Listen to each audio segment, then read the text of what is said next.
OPCAT proposal to bring smart contracts to Bitcoin finally gets a BIP number. This marks the first step towards reintroducing functionality removed from Bitcoin by creator Satoshi Nakamoto in 2010. A serious attempt to bring Ethereum-like smart contract functionality to Bitcoin called OPCAT has finally been granted a BIP number 347. This is the first step towards actually launching the long-proposed software upgrade. Getting a BIP number does not signal any sort of consensus on the part of the community, Ethan Heilman, one of the company authors of the proposal alongside Armin Sabouri, said in an interview. It just makes discussing and writing software around the proposal easier because the proposal now has a unique numeric identifier that everyone agrees on. In other words, getting assigned BIP 347 means the argument over the controversial proposal can finally begin in earnest. On one side are those who want to reserve the Bitcoin network simply for monetary transactions. On the other are those who want to build new things on-chain, of which proponents of OPCAT are just a sliver. OPCAT has a long history in Bitcoin circles, initially included as one of the first opcodes, essentially programming shortcuts built into Bitcoin. Satoshi Nakamoto himself removed the functionality in 2010 after concerns were raised about excessive memory usage and the possibility of introducing vulnerabilities. But in recent years, especially following the release of the Ordinals protocol that reinvigorated developers' desire to build on-chain, proponents have returned to OPCAT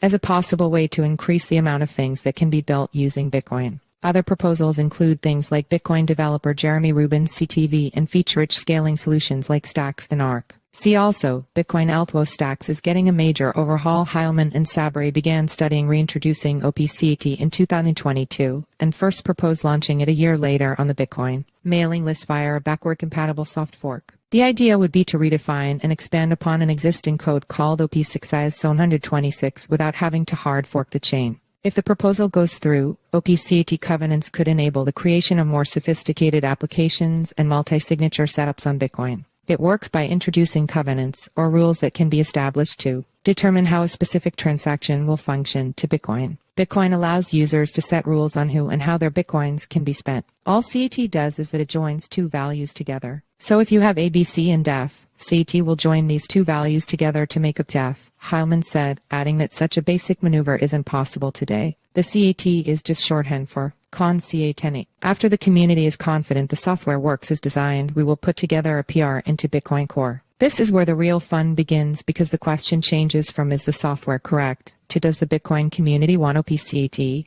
Heilman said. This could be a quick process or it could take years. Among the biggest proponents of OPCAT have been the company founders of Popular Ordinals project Taproot Wizards, Eric Wall and Udi Wertheimer, who created the Quantum Cats Inscriptions project as a sort of marketing campaign for Heilman and Sabouri's proposal. While Quantum Cats is one of the most popular inscription projects to date, OPCAT itself is far from universally accepted. There is some speculation, for instance, that despite Heilman and Sabouri submitting their BIP proposal several months ago, it was being held off from approval by lone BIP editor and Bitcoin Core dev Luke Dachter, who is not alone in his skepticism of recent on-chain experimentation. On Monday, the Bitcoin community named 5 additional BIP editors. According to GitHub, OPCAT's BIP number was assigned by an editor who goes by Roast Beef. See also, will Bitcoin's new BIP editors streamline development? Heilman said that now that OPCAT has a BIP number, it's up to the community to determine whether it should move forward. Speaking only for myself, at this point I plan to remove myself from the process and let the community debate if OPCAT is something they want or not want, he said.